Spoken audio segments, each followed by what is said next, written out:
Well, it's happened, as we all sort of knew it would. The big news this week, Beavertown have sold a minority stake, which as most of us guess is code for 49%, to Heineken. Big beer takes another crafty scalp. My personal opinion on this is it's a bit of a shame, but it happens. I've never had too much invested in Beavertown myself on a personal level, and I don't feel like they've ever made any promises to me. I don't feel betrayed in the way that some do. Having said that, there's plenty of people out there who bought into Beavertown because of what they perceived of as their ethos. And for Beavertown to sell to big companies after presenting themselves as very independently minded, I can understand and fully respect that people are very, very peeved about that.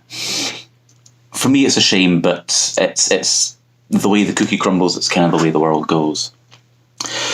I completely understand that people are upset, but what I've not liked over the last week has been the level of vitriol and aggression that has been shown towards Beavertown and their employees on social media, and Twitter in particular. Impassioned debate is fine. Being upset and voicing that is absolutely fine. Being nasty is not, I think. It seems that people forget that there are actual human beings on the other end of that Twitter account, and they've had to resign themselves to a day or two solidly of answering disappointed people. To have shitty, snarky, snide comments at every opportunity seems a wee bit... It leaves a really bad taste in my mouth, I think. I've put a couple of slightly cheeky, light-hearted jokes on. I've made some Led Zeppelin jokes because Beavertown's owned by Logan Plant, Robert Plant's son. I've posted a photograph of one of their beers with some blurred-out Heineken out in the distance. That sort of thing I think is fine. But aggressively attacking the staff of that brewery on Twitter, no. That to me is wrong. And I think those people who have posted messages like that, if they think that they are representing the best of the beer world, they need to think again, because they're not. It's basic human decency, and I think they're lacking it. I think also it's a wee bit shitty of brewers who have committed to the Beavertown extravaganza, the big festival down in London later this year, to pull out. I know they say they didn't know at the time and they wouldn't have agreed to it if they had known, but it's something that I think they should have factored into their decision making. By all means, say this is the last year we're going to do it, but honour the commitment that you've made, because people have spent money not just on tickets, which can be refunded, but on accommodation and travel as well. And to pull out and disappoint them, because it's them they're hurting, not Beavertown, I think that's not what the world of beer should be like at the moment. That's my opinion. It's not the opinion of anyone I work with or anyone I am employed by, but that's how I feel about it. The thing that worries me about the Beavertown news is that it might see an end to the kind of big collaborations that we have seen. You just have to look at the people who've pulled out of their festival to see that people are going to be more reluctant to work with them, and I think that's a shame, because it means the end to beers like this, quite possibly. This is Heavy Lord. It's a collaboration between Beavertown and Three Floyds brewery from the States, a mix, essentially, a mishmash of Beavertown's Heavy Water and Three Floyds Dark Lord.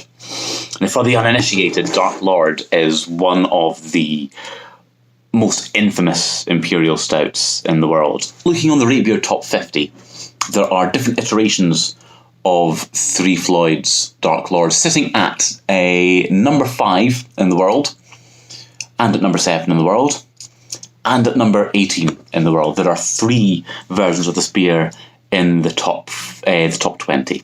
That's a lot. Even taking into account Rate Beer's significant bias towards imperial stouts, that's quite a few. I think it's a shame if this news and the new structure of Beavertown means that doesn't happen anymore, because we're going to get some really, really yeah, we might lose some really nice stuff. Let's have a look and see what we've got. Full disclosure here, I have opened this bottle already, I have had a wee bit, but the take of this video I did with that wasn't very good. So I'm doing it again. But as you can see, it pours a complete black. It is basically pitch black. It did pour with a rather nice tan head, which, giving it a wee thing around, we can kind of regenerate there. And it is rather lovely. Up front, initially, you get a hint of kind of cacao in there. This does contain a wee bit of cacao, a wee bit of vanilla. And the vanilla comes through as well, partly the vanilla itself, but partly also the bourbon note from the barrel. I find generally that bourbon barrel aging beers, as this one is, can be difficult to pull off. I would say I've probably had more bourbon barrel aged beers that have not worked than ones that have. The balance is really hard to get right, and bourbon's a very assertive character to use. But I trust these guys. This is, it's not been overly aged in the oak. It's 100% fresh Woodford Reserve double oak barrels. Only spent 8 months in them, so that's not long at all in comparison with what other breweries will do. It's also 14%, I should have mentioned that. This has got a little bit of a kick to it. So let's see what we get. Immediately, yeah, there is that kind of forest fruit note coming through there. There is a kind of cacao note as well. Wee bit of espresso, wee bit of vanilla. But there's also a certain savouriness in there. There's kind of like beef jerky, a kind of slightly smoky meat note in there, which is really nice. It has also been about 50 minutes since I had a sip of this, so let's see if it's as good as I remember.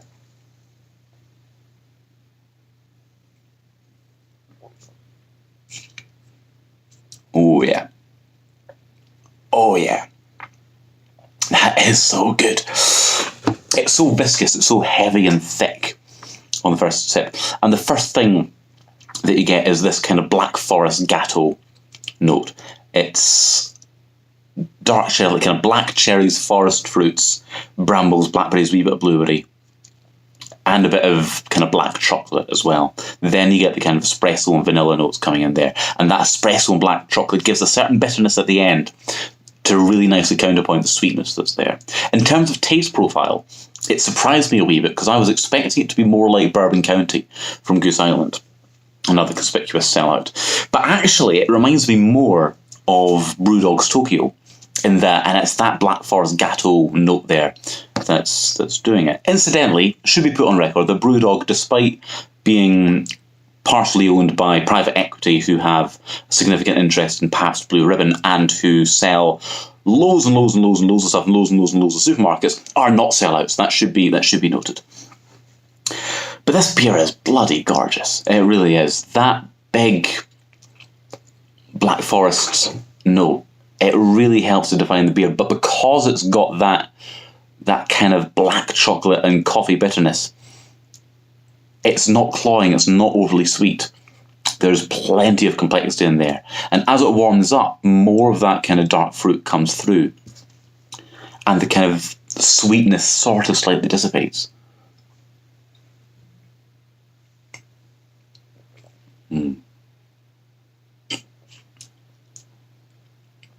That's really nice.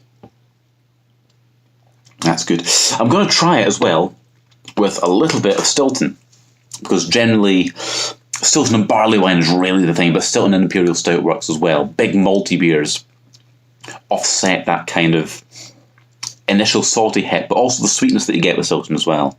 So let's see kind of how it is.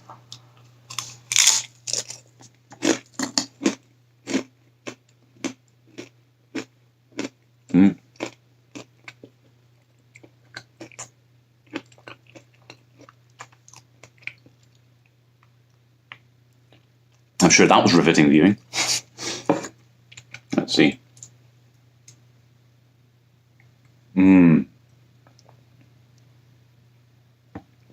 Oh yeah. See, that saltiness there just mitigates the sweet malty notes from that. It's so nice. It's so good. you get the kind of, it sort of draws out the more savoury notes of the beer. It's a wee bit, that kind of beef jerky note comes to the fore a wee bit more. It's that kind of, the denseness works against the fattiness of the Stilton. And what you get is, it sort of counterpoints each other, really. You've got the salty savouriness there with a bit of sweetness, and then you've got something sweet that's a wee bit savoury there. And to have the two of them kind of playing off against each other, it's really, really nice. Beavertown makes some shit hot beer. They really do. And this one being a collaboration with Three Floyds. These are people who know what they're doing. And these brewers, as far as I'm aware, are sticking around. And Beavertown have said they're going to continue making all their own beer. I certainly hope so. And I certainly hope that the beer quality remains high. If it does, I'm going to be perfectly happy to keep buying them. Like I said, they're owned by Logan Plant, the son of Led Zeppelin singer Robert Plant. And I've still got a whole lot of love for this beer, even though they might be feeling a bit trampled underfoot by people now. I think there are two paths they can go by, but in the long run, there's still time to change the road they're on. And it makes me wonder what the future of Beavertown is. But we'll see. All that glitters is not gold. But this beer's good, and Beavertown still make good beer. And on that note, I'll say good night, and I'll catch you next time. Cheerio.